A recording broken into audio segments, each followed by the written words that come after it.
It was the 2009 MTV Awards. 19-year-old Taylor Swift won her first award for the Best Female Video, even beating Beyoncé. But while she was giving her award-winning speech, Kanye West interrupted her quite rudely. The 31-year-old rapper just took the mic from her and said to Beyoncé that she had one of the best videos ever for single ladies. After the show, Taylor said, I was standing on stage and I was really excited because I had just won the award, and then I was really excited because Kanye West was on the stage, and then I wasn't so excited anymore. This embarrassing moment started a cold war between two famous music stars, Taylor Swift and Kanye West. But many people think this is what made Taylor famous. Even Ye himself thinks so, as he said in his 2016 song, Famous. I feel like me and Taylor might still have why I made that famous. But is that really true? Controversy can make you a temporary sensation. Take the Janet Jackson-Justin Timberlake 2004 Super Bowl controversy, for example. But did any of them turn out to be a legend or extremely successful in the next few years? No. To give you an idea, currently 1.3 billion people around the world out of the 8 billion fans are fans of Taylor Swift. If we do a little math, it means that a whopping 16.25% of the world's population is a big fan of a 33-year-old woman. Not only that, over the decades, massive fandoms like Swifties, Swiftverse, and Swiftmania have been developed centering around her. This kind of extreme madness and fandom were seen in the 1960s, surrounding the evergreen iconic band The Beatles, famously known as Beatlemania. You see, fame is a common thing for a lot of artists, but this kind of frenzy, not everyone's cup of tea. Some fans claim that relatability is the ultimate key to this kind of success. Well, that's a fact, of course, but relatability is also pretty common among all the hit artists. During 2007, Avril Lavigne was at her peak with her most successful single, Girlfriend. Or take Justin Bieber, for example. Since his debut in 2010, he had a meteoric rise in 2012. They became very famous because they were very relatable to the millennials at the time. But can you think of anyone who has been on top of the music world for more than 2 decades other than Taylor Swift? No. Relatability alone isn't enough. There must be something special about Taylor which has brought her this far. What is that? What led her to this incredible success, making her a billionaire and a music legend? They say to know anyone or anything better, you need to start digging right from the roots. So, let's try to understand Taylor's journey from the beginning as well. She was born on December 13, 1989 in West Reading, Pennsylvania. When she was just 9, she found her interest in musical theater and performed in several productions. But later, she shifted her focus to country music, and at the age of 11, to finally follow her passion for music, she and her mom went to Nashville, the Hollywood for singers. But this is not really how her career started, because at first, she was rejected by a lot of record labels in Nashville. But Taylor was not someone who'd give up, so she kept learning and practicing. She started her guitar lessons with a local computer repairman and local musician, Ronnie Kremer. Taylor and her parents even started working with talent manager Dan Dimtro, who helped Taylor get a couple of big opportunities, a modeling job for Abercrombie & Fitch and recording a song called The Outside for Maybelline Cosmetics. These jobs made people notice her. But her luck actually favored in 2004 at Nashville's Bluebird Cafe, exactly where country music greats like Garth Brooks and Faith Hill were discovered once. Here, 15-year-old Taylor met Scott Borchetta, who was the founder of the famous Big Machine Records music label. As they say, effort always pays off. Taylor Swift signed a 13-year-old deal with Big Machine Records, and in the following year, she put out her first album, Taylor Swift, with them. It had many hit songs which got praised by critics. Taylor also became the youngest artist to join Sony ATV Tree Publishing House and made her mark in country music. This was just the beginning of writing a history. Over the eventful 5 years, Taylor Swift had a really successful music career with lots of big accomplishments. In 2010, her album Speak Now set a Guinness World Record for the fastest-selling digital album by a female artist, with 278,000 copies sold in a week. Her single, We Are Never Ever Getting Back Together, also hit #1 on Apple Music. 2 years later, she topped Forbes' highest-earning celebrities under 30 list, earning $57 million, primarily due to her successful Speak Now tour and record-breaking sales. In the next 3 years, she became Billboard's Woman of the Year 2 times. You know, when someone starts breaking her own records, it's a hint that she's becoming someone great. In 2017, her album Reputation sold over 1 million copies in just 4 days, faster than her previous record-breaking album from 2010, Speak Now. She was the first artist to achieve this with 4 different albums, Speak Now, Red, 1989, and Reputation, within a week. In 2018, she won 23 American Music Awards, making a record of the highest number of awards in a year. The following year, her Reputation World Tour became the highest-grossing U.S. tour, earning over $266 million. She also became the world's highest-paid celebrity, earning $185 million alone. Taylor Swift had transformed into a global icon from just a talented American singer. If you're following the story properly, you'll understand that since 2004, Swift was not just a legend in the making, but also a superstar who knows how to make a lot of money with great branding and marketing. This success continues today. For example, her current tour is expected to make $4.1 billion from ticket sales and contribute $5.7 billion to the U.S. economy, which is more than the total GDP of 35 countries. A real mic drop moment indeed. If you check out the tour's earnings list for 2023 only, no wonder you will see Taylor Swift on the top. But the surprising part is that she earned $305 million, while Beyoncé, who comes in second, earned $145 million. The point here is their earning gap. Taylor Swift just earned more than double of what Beyoncé earned from the 2023 summer tour. Her game is on a totally different level. But why is it so different? The simple answer would be the Taylor Swift effect. Basically, it's an umbrella term. A lot of factors fall under this. Like, the first and foremost factor is the emotional and relatable lyrics in her songs. Taylor is an exceptional songwriter who connects with people on a global scale with her songs. She can change how people see her in the public eye and make her personal feelings easy for everyone to understand.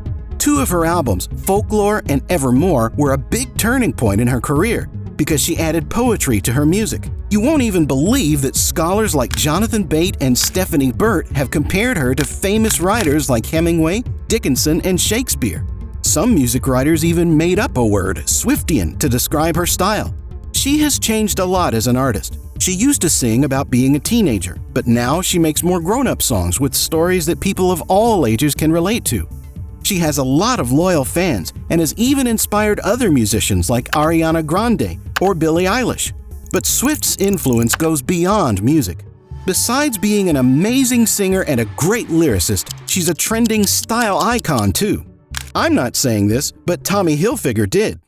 Fashion journalists take a lot of interest in Taylor Swift's styling, which affects what's popular in fashion. She made things like red lipstick, fancy sleeveless outfits, and scarves cool. And a lot of women in America and around the world copied her style. A lot of people say what a true artist must have is honesty and originality. Taylor Swift is a prime example of this. She's like a brand ambassador of American identity, a symbol of success. She completely reshaped the idea of country music and pop music in the 21st century by adding a fresh, modern, and youthful vibe to country music, making it more appealing to young people worldwide. Even in places like Asia and the UK where country music wasn't common. Her personal songs about love and heartbreak also made country music more relatable to young fans. When she switched to pop music with albums like 1989, she also broke its traditional barrier and showed that pop music could be emotional and creative and still be popular. But all this musical talent and charisma are just one side of the coin. On the other side, Taylor Swift has a really smart business acumen and great branding qualities. You'll see, just by her name, millions of tickets get sold out worldwide. How? Because she often teams up with big companies to promote her music and albums.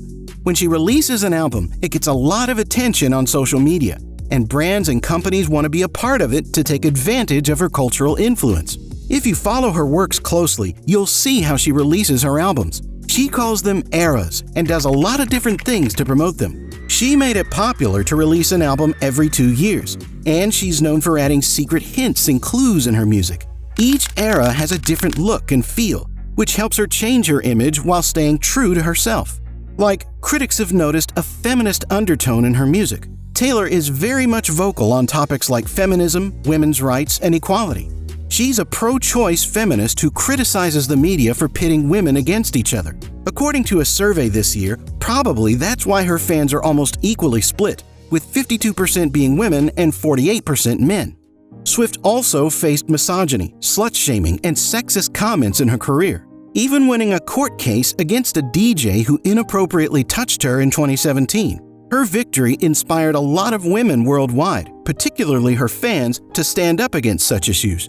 She even made songs to change perceptions to female pop stars, particularly her 2017 album, Reputation, which addressed fame and the strength of women. To her fans, this album was more than just music. It was like a mirror reflecting their own lives in society. Reputation was incredibly successful, as it was pre-ordered by over 400,000 people before it even came out. On its first day, the album sold more than 700,000 copies, which was the most in 2017. And amazingly, it only took 6 minutes for Reputation to reach the #1 spot on iTunes. Not 6 days or 6 hours, but just 6 minutes. Taylor Swift has grown into an artist of the highest caliber. To top it all off, since late 2018, she has become quite vocal against corruption in the music industry and politics as well. She spoke out against gun violence after the Parkland High School shooting and supported victims for the March for Our Lives movement. She also stood up for LGBTQ rights, opposed discrimination and racism, and supported the Equality Act. And speaking of the music industry, not everything is smooth and melodious here. If you didn't know, even the most famous musicians can be taken advantage of by big record labels and streaming services. These companies often prioritize making money over giving artists the fair payment they deserve. Music labels, iTunes, and Spotify had been doing the same about paying artists during free trials. Like Apple at first wanted to give a 3-month trial period without paying artists, but it was Taylor Swift who disagreed with this deal. After her resounding protest, Apple changed its mind and decided to pay artists during the trial. You see, all these small events in her life, all these years, collectively have shaped a big brand like no other, and that's Taylor Swift. Not only a singer, not only a businesswoman or a fashion icon, but a global phenomenon. But the most important move in Taylor Swift's career was the Scooter Braun controversy, which exposed the dark sides of the music industry and also made her an inspiration, a messiah, and a driving force for taking a stand against corruption. You know, in the music industry, when an artist signs with a label, the label usually owns all the master recordings or the official recordings of their songs because they pay for everything to make the album. It means artists don't own their work, but labels do, and they make money from streaming, sales, radio, and licensing. But artists don't often get their fair share. From the beginning, Big Machine Label Group used to have the rights to Taylor Swift's music, but they sold the company to Ithaca Holdings, owned by Scooter Braun. Scott Borchetta, too, didn't give her a fair chance to buy her old music back. The real trouble began because Braun had ties to Kanye West, and since Braun owned Taylor's old music, Ye had control over her songs. Naturally, this didn't look good for her. As a result, in 2019, Taylor left Big Machine Records, but Braun still got hold of her music rights. Taylor wasn't happy about this because she had been trying to buy her music back. She even accused Braun and Borchetta of treating her badly. The fight got worse when Taylor accused Braun and Borchetta of stopping her from performing her old songs at the 2019 AMAs. On the contrary, Big Machine planned to release an old performance of her as a live album, not to mention to make more money from her music without giving her any royalty. Later, Braun had sold all her music for $300 million to an investment fund. Taylor didn't like this move at all, and she decided she would re-record her old songs. Now, this was a completely revolutionary step which no one ever thought of. Surprisingly, her plan to re-record her albums worked really well.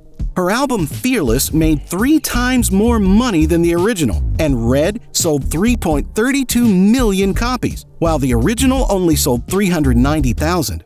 This shows that Taylor Swift is standing up to big music companies and inspiring other artists. Now, Taylor Swift is worth almost $740 million, which is $270 million more than the Big Machine label group was worth in 2019. If success is the best revenge, had a face. So, what do you think about her legend and legacy? What was your favorite Taylor Swift song, and how has she inspired you? Share your thoughts in the comments below. And don't forget to hit that like button if you enjoyed this video. For more inspiring stories like this, subscribe to our channel and ring the notification bell so you never miss an update. Thanks for watching.